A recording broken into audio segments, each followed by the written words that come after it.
ಹೇ guys, ಎಲ್ಲರಿಗೂ ನಮಸ್ಕಾರ. Welcome back to Sagar stories. ಮೊದಲನೇದಾಗಿ ಎಲ್ಲರಿಗೂ ಶುಭೋದಯ. Match day game on semifinal ಇನ್ನೊಂದು ಹಂತ ಇದೆ. ಫೈನಲ್ ರೀಚ್ ಆಗೋದಕ್ಕೆ ಎರಡು ಟೀಮ್ಗೂ ಕೂಡ ಇವತ್ತಿನ ಮ್ಯಾಚು ಸಿಕ್ಕಾಪಟ್ಟೆ ಮಜವಾಗಿರುತ್ತೆ. ನೆನ್ನೆ ಮ್ಯಾಚ್ ಥರ ಒನ್ ಸೈಡ್ ಅಂತೂ ಆಗುವಂಥ ಸೀನೇ ಇಲ್ಲ ಅಂತ ನನಗೆ ಒಂದು ಗಟ್ ಫೀಲಿಂಗ್ ಅನ್ನಿಸ್ತಾ ಇದೆ. ಯಾರಾಮಾನಿಂದು ಡಬ್ಬಾ ಥರ ಪ್ರೆಡಿಕ್ಷನ್ ಮಾಡಿಬಿಟ್ಟು ಸೌತ್ ಆಫ್ರಿಕಾ ಗೆಲ್ಲುತ್ತೆ ಅಂತ ಇವಾಗ ಬೇರೆ ಪ್ರೆಡಿಕ್ಷನ್ ಮಾಡೋದಕ್ಕೆ ಬಂದಿದ್ಯಾ? ಹೌದು ಗುರೋ, ಹೌದು. ಇವತ್ತು ಪ್ರೆಡಿಕ್ಷನ್ ಮಾಡಬೇಕೋ ಮಾಡಬಾರ್ದೋ ಗೊತ್ತಿಲ್ಲ ನನಗೆ. ಒಂಥರ ಜಾರ್ಕೊಂಬಿಡೋಣ ಅಂತ ಅನ್ನಿಸ್ತೈತೆ. ಇವತ್ತು ಹೆವಿಯಾಗೆ ಇಂಡಿಯಾ ಒನ್ ಸೈಡ್ ಮಾಡಿಬಿಡ್ತಾರೆ ಅಂತ ಅನ್ನಿಸ್ತಾ ಇಲ್ಲ ನನಗಂತೂ. ತೀರಾ ಕಾಂಪಿಟೇಷನ್ ಇರುತ್ತೆ ಅಂತ ಅನ್ನಿಸ್ತಿದೆ. ಏನಾಗಪ್ಪ ಕಾಂಪಿಟೇಷನ್ ಅಂತ ಅಂದರೆ, ಆ ಥರ ಗೆದ್ಕೊಂಡ್ಬಂದಿದ್ದಾರೆ ಗುರು. ಡಿಫ್ರೆಂಟ್ ವೆನ್ಯೂಸ್ಗಳಲ್ಲಿ ಆಡ್ಬಿಟ್ಟು ನೋಡಿ. ಇಂಗ್ಲೆಂಡ್ ಯಾವ ಥರ ಬ್ರ್ಯಾಂಡ್ ಆಫ್ ಕ್ರಿಕೆಟ್ನ ಆಡಿದ್ದಾರೆ ಅಂತಂದರೆ, ಸೂಪರ್ 8 ಸ್ಟೇಜಲ್ಲಿ ಯಾರು ಕೂಡ ಚೇಸ್ ಮಾಡ್ಬಿಟ್ಟು ಅಂಥ ಮಟ್ಟಿಗೆ ಗೆದ್ದಿಲ್ಲ, ಒಂಥರ ಅನ್ಬಿಲೀವಬಲ್ ಆಗಿ ಗೆದ್ದಿಲ್ಲ. ಇವರು ಆ ಥರ ಮಾಡ್ಬಿಟ್ಟು ತೋರಿಸಿದ್ದಾರೆ, ಎರಡೆರಡು ಮ್ಯಾಚಲ್ಲಿ ಆ ಥರ ಮಾಡ್ಬಿಟ್ಟು ತೋರಿಸಿದ್ದಾರೆ. ಸೊ ಆದ್ದರಿಂದ ನನಗೇನೋ ಹೆವಿ ಫೈಟ್ನ ಇಂಗ್ಲೆಂಡ್ ಅವರು ಕೊಡ್ತಾರೆ ಅಂತ ಅನ್ನಿಸಿದೆ. ನ್ಯೂಜಿಲ್ಯಾಂಡು ಬಂದಿರ್ಬೋದು ಫೈನಲ್ಗೆ, ಬಟ್ ನ್ಯೂಜಿಲ್ಯಾಂಡ್ ಏನೋ ನನಗೇನೋ ಬಿಗ್ಗೆಸ್ಟ್ ಚಾಲೆಂಜ್ ಅಂತ ಅನ್ನಿಸ್ತಾ ಇಲ್ಲ. ಇನ್ ಕೇಸ್ ಏನಾದ್ರು ಇವರು ಇಂಗ್ಲೆಂಡ್ಗೆ ಹೊಡಿತಾರೆ ಅಂತಂದರೆ, ಇಂಗ್ಲೆಂಡ್ ಕ್ವಾಲಿಟಿ ಟೀಮ್ ಥರ ಕಾಣಿಸ್ತಾ ಇದೆ. ಒಂದು ವೇಳೆ ಸೌತ್ ಆಫ್ರಿಕಾ ಬಂದಿದ್ರು ಅಂತಾನೆ ಫೈನಲ್ಗೆ ಇಲ್ಲ ಗುರು ಏನಾದ್ರು ಆಗ್ಬೋದು ಅಂತ ಅನ್ಕೊಂಡಿದ್ದೆ. ಬಟ್ ನ್ಯೂಜಿಲ್ಯಾಂಡ್ಗೆ ಹೊಡಿಬೋದು ಅಂತಲೇ ಅನ್ನಿಸಿದೆ. ಅಹಮದಾಬಾದ್ ಅಂತ ಗ್ರೌಂಡಲ್ಲಿ ನ್ಯೂಜಿಲ್ಯಾಂಡ್ ಅಂಡರ್ ಎಸ್ಟಿಮೇಟ್ ಮಾಡ್ತಿದ್ದೀನಿ ಅಂತಲ್ಲ, ಬಟ್ ಇಂಗ್ಲೆಂಡ್ಗೂ ಬಿಲ್ಡಪ್ ಕೊಡ್ತೀನಿ ಅಂತನಲ್ಲ, ಒಟ್ಟಲ್ಲಿ ಚೆನ್ನಾಗಿ ಕಾಣಿಸ್ತಿದೆ ಅಂತ ಹೇಳ್ತಿದ್ದೀನಿ. ಇಂಡಿಯನ್ ಟೀಮ್ಗೆ ಕಷ್ಟ ಆಗಬಹುದು ಈ ಮ್ಯಾಚು ಅಂತ. ವಾಂಖೆಡೆ ಸ್ಟೇಡಿಯಮಲ್ಲಿ ನೀವು ಗಮನಿಸಿದ್ದೀರಾ ಅಂತ ಅಂದರೆ, ಒಂಥರ ಸ್ಲೋ ಆಗಿ ಬಿಹೇವ್ ಆಯಿತು.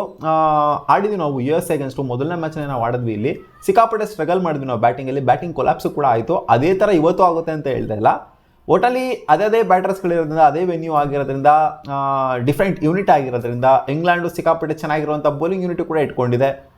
ಸೊ ನೋಡಿದ್ರಲ್ಲಪ್ಪ, ಪ್ಲೇಯಿಂಗ್ ಲೆವೆನ್ ಎಲ್ಲ ಮೊನ್ನೆ ಹೇಳಿದ್ದೀನಿ ನಾನು ಯಾವ ಥರ ಇರ್ಬೋದು ಅಂತ. ಇವಾಗಲೂ ಕೂಡ ಡಿಸ್ಪ್ಲೇ ಮಾಡಿದೆ, ನೋಡ್ತಾ ಇರ್ಬೋದು ಯಾವ ಥರ ಇದೆ ಅಂತ. ಇವರ ಬೌಲಿಂಗ್ ಅಂತ ಬಂದಾಗ ಜಾಕ್ಸ್, ರಿಯಾನ್ ಅಹ್ಮದ್, ಆರ್ಚರು, ಡ್ವಾಸನ್ನು, ರಶೀದ್ ಖಾನು, ಜೊತೆಗೆ ಬೆತಲ್ಲು, ಸೊ ಕರನ್ನು, ಬೌಲಿಂಗ್ ಆಪ್ಷನ್ಸು ಸಿಕ್ಕಾಪಟ್ಟೆ ಇದೆ ಆ್ಯಂಡ್ ಚೆನ್ನಾಗೂ ಕೂಡ ಇದೆ. ಸೊ ನನ್ನ ಪ್ರಕಾರ ನೋಡ್ತು ಅಂತಂದರೆ, ಇವತ್ತು ಬ್ಯಾಟಿಂಗ್ ಯಾರು ಸಾಕಾದಾಗ ಆಡ್ತಾರೋ, ಬೌಲಿಂಗ್ ಅಲ್ಲ ಬ್ಯಾಟಿಂಗ್ ಯಾರು ಸಾಕಾದಾಗ ಮಾಡ್ತಾರೋ ಆ ಟೀಮು ಗೆಲ್ಲುವಂಥ ಚಾನ್ಸಸ್ಸು ಜಾಸ್ತಿ ಇದೆ. ಆವ್ರೇಜ್ ಫಸ್ಟ್ ಇನ್ನಿಂಗ್ ಸ್ಕೋರ್ ಅಂತ ಬಂದಾಗ ವಾಂಖೆಡೆ ಸ್ಟೇಡಿಯಮಲ್ಲಿ 180 ಆ್ಯಂಡ್ ಅಬೂ ಇದೆ.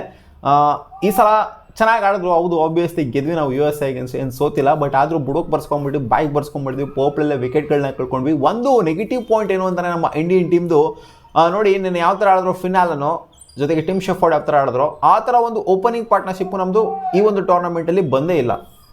ಗಮನಿಸಿದ್ರೆ ಅಂತಾರೆ, ಓಪನಿಂಗ್ ಪಾರ್ಟ್ನರ್ಶಿಪ್ಪೇ ಬಂದಿಲ್ಲ ನಮ್ಮದು. ಬೇರೆ ಟೀಮ್ಗಳಿಗೆಲ್ಲ ಆದಷ್ಟು ಬಂದಿದ್ದಾವೆ, ಇವ್ರದ್ದೇನು ಬಂದಿದೆ ಅಂತ ಹೇಳ್ತಿಲ್ಲ. ಜಾಸ್ ಬಟ್ಲರ್ ಆಗಿರಲಿ, ಜೊತೆಗೆ ಫಿಲ್ ಸಾಲ್ಟ್ ಆಗಿರಲಿ, ಸೈಲೆಂಟಾಗಿದ್ದಾರೆ. ನೋಡಿ, ವಿರಾಟ್ ಕೊಹ್ಲಿನೂ ಕೂಡ ಸೈಲೆಂಟ್ ಆಗಿದ್ದು. 2024 ವರ್ಲ್ಡ್ ಕಪ್ಪಲ್ಲಿ ಗಮನಿಸಿದ್ದೀರಾ ಅಂತಂದರೆ, ಯಾವ ಮ್ಯಾಚನ್ನು ಕೂಡ league stage match, super 8 match ಯಾವುದೂ ಕೂಡ ನೆಟ್ಗಾಡಿಲ್ಲ ವಿರಾಟ್ ಕೊಹ್ಲಿ. ಬಂದ್ಬಿಟ್ಟು ಫೈನಲಲ್ಲಿ ಇಂಪ್ಯಾಕ್ಟ್ ಮಾಡಿಬಿಟ್ರು ಸಖತ್ತಾಗೆ. ಸೊ ಇವರು ಸೈಲೆಂಟ್ ಆಗಿದ್ದಾರೆ ಅಂತ ಮಾತ್ರಕ್ಕೆ ಇವರು ಆಡೋಕ್ಕಾಗಲ್ಲ ಅಂತಲ್ಲ. ಜಾಸ್ ಬಟ್ಲರ್ ಆಗಿರಲಿ, ಸಾಲ್ಟ್ ಆಗಿರಲಿ, ಯಾವಾಗ ಹೆಂಗೆ ಬೇಕಾದ್ರೂ ಆಡ್ಬೋದು ಗುರು. ಜಾಸ್ ಬಟ್ಲರ್ ನಿಮ್ಗೆಲ್ಲರಿಗೂ ಗೊತ್ತಿರೋ ಹಾಗೆ ವಾಂಖೆಡೆನ ಇವರಷ್ಟು ಅರ್ಥ ಮಾಡ್ಕೊಂಡ್ರು ಅಂತವ್ರು ಇವಾಗ ಆ್ಯಕ್ಟಿವ್ ಪ್ಲೇಯರ್ಸ್ಗಳೇನಿದ್ದಾರೆ. ಒಬ್ಬಿಯಸ್ಲಿ ಪಾಂಡ್ಯ ಸುಮಾರು ಆಡಿದ್ದಾರೆ. ಅದು ಬಿಡ್ತು ಅಂದರೆ ಜಾಸ್ ಬಟ್ಲರ್ ಸುಮಾರು ಆಡಿದ್ದಾರೆ ಅಲ್ಲಿ ವಾಂಖೆಡೆ ಸ್ಟೇಡಿಯಮಲ್ಲಿ. ಮುಂಬೈ ಇಂಡಿಯನ್ಸ್ ಆಡಿದ್ದಾರೆ, ಸಿಕ್ಕಾಪಟ್ಟೆ ಸಖತ್ತಾಗಿ ಅರ್ಥ ಮಾಡ್ಕೊಂಡಿದ್ದಾರೆ ವಾಂಖೆಡೆ ಸ್ಟೇಡಿಯಂನ. ಸೊ ಆದ್ದರಿಂದ ಇವತ್ತು ಜಾಸ್ ಬಟ್ಲರು ನನ್ನ ಪ್ರಕಾರ ಡಿಸ್ಟ್ರಕ್ಟಿವ್ ಆಗ್ಬೋದು. ಅವರ ವಿಕೆಟು ಸಿಕ್ಕಾಪಟ್ಟೆ ಕ್ರೂಷಿಯಲ್ ಆಗುತ್ತೆ. ಇನ್ಫ್ಯಾಕ್ಟ್ ಇಬ್ಬರು ಓಪನರ್ಸ್ನ ವಿಕೆಟು, ಫಿಲ್ ಸಾಲ್ಟ್ ಆಗಿರಲಿ, ಜೊತೆಗೆ ಜಾಸ್ ಬಟ್ಲರ್ ಆಗಿರಲಿ. ಹ್ಯಾರಿ ಬ್ರೂಕ್ ನಮಗೆ ಟೆನ್ಷನೇ ಇಲ್ಲ. ಹ್ಯಾರಿ ಬ್ರೂಕ್ ನಮ್ಮ ಮೇಲೆ ಇಂಪ್ಯಾಕ್ಟ್ ಮಾಡ್ತಾರೆ ಅಂತ ನನಗೆ ಅನ್ನಿಸ್ತಾನೆ ಇಲ್ಲ. ಹೌದು, ಸಖತ್ತಾಗಿ ಇಂಪ್ಯಾಕ್ಟ್ ಮಾಡ್ಬೋದು ಈ ಟೂರ್ನಮೆಂಟಲ್ಲಿ. ಬಟ್ ನನಗೆ ಹ್ಯಾರಿ ಬ್ರೂಕ್ ಎಲ್ಲ ಡಿಸ್ಟ್ರಕ್ಟಿವ್ ಆಗಿ ಅನಿಸ್ತಾ ಇರೋದು, ಕಷ್ಟ ಕೊಡ್ತಾರೆ ಅಂತ ಅನ್ನಿಸ್ತಿರೋದು. ನನಗೆ ಅನ್ನಿಸ್ತಾ ಇರೋದು ಜಾಸ್ ಬಟ್ಲರ್ ಜೊತೆಗೆ ಫಿಲ್ ಸಾಲ್ಟು ಅದ್ದೂರಿಯಾಗಿ ಸ್ವಾಗತ ಮಾಡ್ಬೋದು ಇಂಡಿಯನ್ಸ್ನ ಅಂತ ನನಗೇನೋ ಒಂದು ಗಟ್ ಫೀಲಿಂಗ್ ಅನ್ನಿಸ್ತಾ ಇದೆ ಗುರು. ನೋಡೋಣ ಅದೇನಾಗುತ್ತೆ ಅಂತ. ಟಾಸ್ ಗೆಲ್ತಂದ್ರೆ ಆಬ್ವಿಯಸ್ಲಿ ಬೌಲಿಂಗ್ ಮಾಡೋದಕ್ಕೆ ನೋಡ್ತಾರೆ, ಬ್ಯಾಟಿಂಗ್ ಮಾಡೋದಕ್ಕಿಂತ ಚೇಸ್ ಮಾಡಿದ್ರೆ ಚೆನ್ನಾಗಿರುತ್ತೆ ಅಂತ. ಆ ಟೀಮ್ ಆಗಿರಲಿ, ಈ ಟೀಮ್ ಆಗಿರಲಿ. 2016 ಸೆಮಿಫೈನಲ್ ಇದೇ ವಾಂಖೆಡೆ ಸ್ಟೇಡಿಯಮಲ್ಲಿ ನಾವು ವೆಸ್ಟ್ ಇಂಡೀಸ್ ಅಗೇನ್ಸ್ಟ್ ಸೋತಿದ್ವಿ. ಆಫ್ಟರ್ 10 ಲಾಂಗ್ ಇಯರ್ಸು ಮತ್ತೆ ವಾಂಖೆಡೆ ಸ್ಟೇಡಿಯಮಲ್ಲೇ ಸೆಮಿಫೈನಲ್ಸು ಬಂದ್ಬಿಟ್ಟು ಕೂತ್ಕೊಂಡಿದೆ. ನೋಡಿ, ಕಾಂಟ್ರಾಸ್ಟಿಂಗ್ ಆಗಿದೆ ಇಲ್ಲಿ 2016ಗೂ ಇದಕ್ಕೂ. ವಾಂಖೆಡೆ ಸ್ಟೇಡಿಯಂ ಅನ್ನೋದು ಸೆಮಿಫೈನಲ್ ಆಗಿದೆ. ಸೊ ನೆಗೆಟಿವ್ ವೈಬ್ರೇಷನ್ ಬೇಡ, ಪಾಸಿಟಿವ್ ವೈಬ್ರೇಷನ್.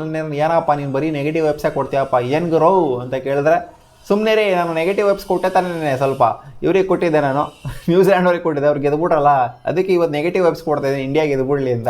ಸೊ ಇವತ್ತು ಕಷ್ಟ ಇರುತ್ತೆ ಗುರು, ಸಿಂಪಲಾಗಿ ಹೇಳಬೇಕು. ನನ್ನ ಪ್ರಕಾರ ಅಷ್ಟರ ಮಟ್ಟಿಗೆ ಈಸಿ ಅಂತೂ ಇರೋದಿಲ್ಲ ಇಂಡಿಯಾಗೆ ಗೆಲ್ಲೋದಕ್ಕೆ. US ಅಗೇನ್ಸ್ಟ್ ನಾವಿಲ್ಲಿ ಸ್ಟ್ರಗಲ್ ಮಾಡಿದ್ದೀವಿ. ಬ್ಯಾಟಿಂಗ್ ಕೊಲಾಪ್ಸ್ ಆಗ್ತಿದೆ ನಮ್ಮದು ಮೇಜರಾಗೆ.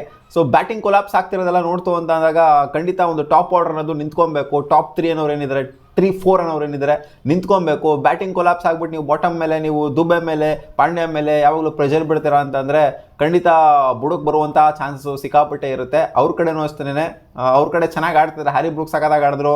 ಆ್ಯಂಡ್ ಈ ಕಡೆ ಜೇಕೋಬ್ ಬೆತಲ್ ಕೂಡ ಚೆನ್ನಾಗಿ ಆಡ್ತಾ ಇದ್ದಾರೆ. Okay for that matter Jack ಸಖತ್ತಾಗಿ ಆಡ್ತಾ ಇದ್ದಾರೆ ಆ್ಯಂಡ್ ಕರನು ಕೂಡ ಡಿಸೆಂಟಾಗಿ ಬ್ಯಾಟಿಂಗ್ ಆಡ್ತಾ ಇದ್ದಾರೆ. ಅವರು ಕೂಡ ಟಾಪ್ ಆರ್ಡರ್ ಅನ್ನೋದು ಕ್ಲಿಕ್ ಆಗಬೇಕು. ಬಟ್ ನನಗನ್ಸೋ ಮಟ್ಟಿಗೆ ನೋಡ್ತು ಅಂತಂದರೆ ಇಶಾನ್ ಕಿಶನ್ ಸುಮಾರು ಆಡಿದ್ದಾರೆ ಇಲ್ಲಿ. ಇಶಾನ್ ಕಿಶನ್ ಕೂಡ ಸಿಕ್ಕಾಪಟ್ಟೆ ಅರ್ಥ ಮಾಡ್ಕೊಂಡಿದ್ದಾರೆ ಈ ಒಂದು ವಿಕೆಟ್ನ.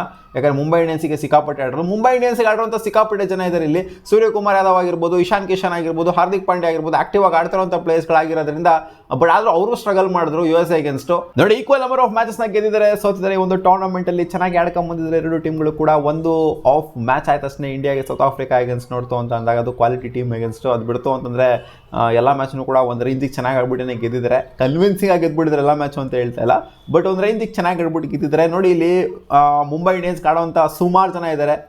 ಅದೇ ಹೇಳಿದ್ನಲ್ಲ, ಬುಮ್ರಾನು ಇನ್ಕ್ಲೂಡ್ ಮಾಡ್ಕೊಳ್ಳಿ, ಪಾಂಡ್ಯ ಇನ್ಕ್ಲೂಡ್ ಮಾಡ್ಕೊಳ್ಳಿ, ತಿಲಕ್ ವರ್ಮನ್ ತೊಗೊಳ್ಳಿ, ಸ್ಕೈ ತೊಗೊಳ್ಳಿ, and Ishan Kishan for that matter ತೊಗೊಳ್ಳಿ. ಸಿಕ್ಕಾಪಟ್ಟೆ ಆಡಿರೋಂಥ ಎಕ್ಸ್ಪೀರಿಯನ್ಸ್ ಇದೆ, ಅಂದರೆ ಈ ಹಿಂದೆ ಆಡಿರೋಂಥ ಎಕ್ಸ್ಪೀರಿಯನ್ಸ್ ಇದೆ. ಆದ್ದರಿಂದ ಈ ಒಂದು ಟೀಮ್ನ ಇಟ್ಕೊಂಡು ಇಲ್ಲಿ ಮುಂಬೈ ಇಂಡಿಯನ್ಸ್ನ ಹೋಮ್ ವೆನ್ಯೂಯಲ್ಲಿ ಗೆಲ್ಲಿಲ್ಲ ಅಂತಂದರೆ ಖಂಡಿತ ಇವ್ರದನ್ನೇ ತಪ್ಪಾಗುತ್ತೆ ಗುರು. ವರ್ಲ್ಡ್ ಕಪ್ಸ್ ಅಂತ ಬಂದಾಗ, ಅದು T20 ವರ್ಲ್ಡ್ ಕಪ್ಸ್ ಅಂತ ಬಂದಾಗ 5 ಮ್ಯಾಚ್ ಹೆಡ್ ಟು ಹೆಡ್ ಆಗಿದೆ. ಅದರಲ್ಲಿ 3 ಮ್ಯಾಚ್ನ ಗೆದ್ದಿದೆ ಇಂಡಿಯಾ, 2 ಮ್ಯಾಚ್ನ ಗೆದ್ದಿದೆ ಇಂಗ್ಲೆಂಡು.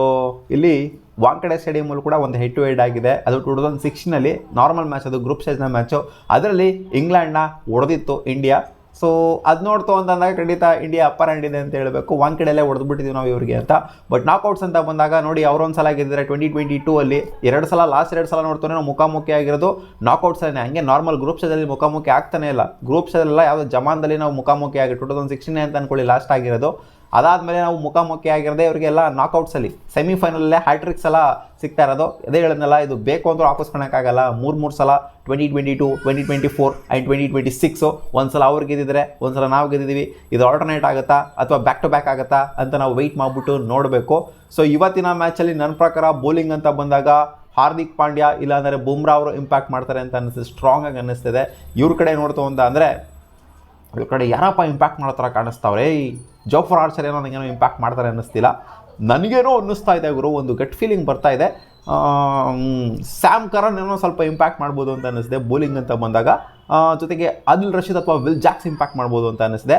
ಬ್ಯಾಟಿಂಗ್ ಅಂತ ಬಂದಾಗ ಖಂಡಿತ ಜಾಸ್ ಬಟ್ಲರ್ ಆ್ಯಂಡ್ ಫಿಲ್ ಸಾಲ್ಟ್ ಮೇಲೆ ನನ್ನ ಕಣ್ಣು ಸಿಕ್ಕಾಪಟ್ಟೆ ಇದೆ. ಇವತ್ತು ಏನಾದ್ರು ಮಾಡ್ತಾರೆ ಅಂತ, ಇವತ್ತು ಸ್ಟ್ರಾಂಗಾಗಿ ನಿಂತ್ಕೊತಾರೆ ಅಂತ. ಇಬ್ಬರಲ್ಲಿ ಒಬ್ಬರು ನಿಂತ್ಕೊಂಡ್ರೆ ಸಾಕು ಅವರಿಗೆ, ಅಂದರೆ ಲಾಸ್ಟ್ವರೆಗೂ ನಿಂತ್ಕೊಂಡ್ರೆ ಸಾಕು, ಏನಾದ್ರು ಒಂದು ಮಾಡ್ತಾರೆ ಅಂತ. ಆ್ಯಂಡ್ ಜೇಕೋಬ್ ಬೆಥೆಲ್ ಕೂಡ ಈ ಸಲ IPL ಎಲ್ಲ ಆಡಿರೋದ್ರಿಂದ ಡಿಫ್ರೆಂಟ್ ಬ್ಯಾಟರ್ ಥರನೇ ಕಾಣಿಸ್ತಿದ್ದಾರೆ. IPL ಎಲ್ಲ ಆಡ್ಕೊಂಡು ಬಂದಾದ್ಮೇಲೆ ಅವರೇ ಹೇಳಿದ್ದಾರೆ ಡಿಫ್ರೆಂಟ್ ಬ್ಯಾಟರ್ ಥರನೇ ಕಾಣಿಸ್ತಾ ಇದ್ದಾರೆ ಅಂತ. ಇಂಡಿಯಾನೆಲ್ಲ ಅಡ್ಜಸ್ಟ್ ಮಾಡ್ಕೊಂಡಿದ್ದಾರೆ. ಆ್ಯಂಡ್ ಈ ಟೂರ್ನಮೆಂಟಲ್ಲೂ ಕೂಡ ಪರವಾಗಿಲ್ಲ, ಡಿಸೆಂಟಾಗಿ ಪರ್ಫಾರ್ಮ್ ಮಾಡಿದರೆ. ಹ್ಯಾರಿ ಬ್ರೂಕ್ನ ಅಂಡರ್ ಎಸ್ಟಿಮೇಟ್ ಮಾಡ್ತೀನಿ ಅಂತಲ್ಲ, ಅವರು ಕೂಡ ಪ್ರೂವ್ ಮಾಡ್ಕೊಡೋಂಥ ಅಬಿಲಿಟಿ ಇದೆ ಆ್ಯಂಡ್ ಪ್ರೂವ್ ಮಾಡಿದ್ದಾರೆ.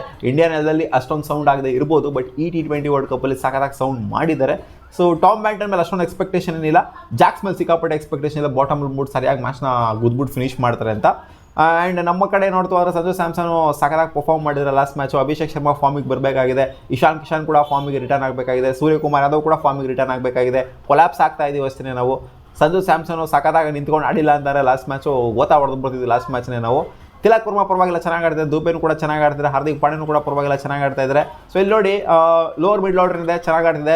ಮಿಡ್ಲ್ ಆರ್ಡರ್ ನಮ್ಮದು ಅಲ್ಲಾಡ್ತಾ ಇದೆ, ಟಾಪ್ ಆರ್ಡರ್ ಕೂಡ ಒಂದು ರೇಂಜಿಗೆ ಅಲ್ಲಾಡ್ತಿದೆ ಅಂತ ಅಂದ್ಕೊಳ್ಳಿ. ಲೋವರ್ ಮಿಡ್ಲ್ ಆರ್ಡರ್ ಬಂದ್ಬಿಟ್ಟು ನಿಮಗೆ ಸ್ಟೆಬಿಲಿಟಿನ ಕೊಡ್ತಾ ಇದ್ದಾರೆ. ಅದಕ್ಕೋಸ್ಕರ ನಾವು ರಿಕವರ್ ಆಗಿಬಿಟ್ಟು ಹೊಡಿತಾ ಇರೋದು ಸ್ಕೋರ್ನ.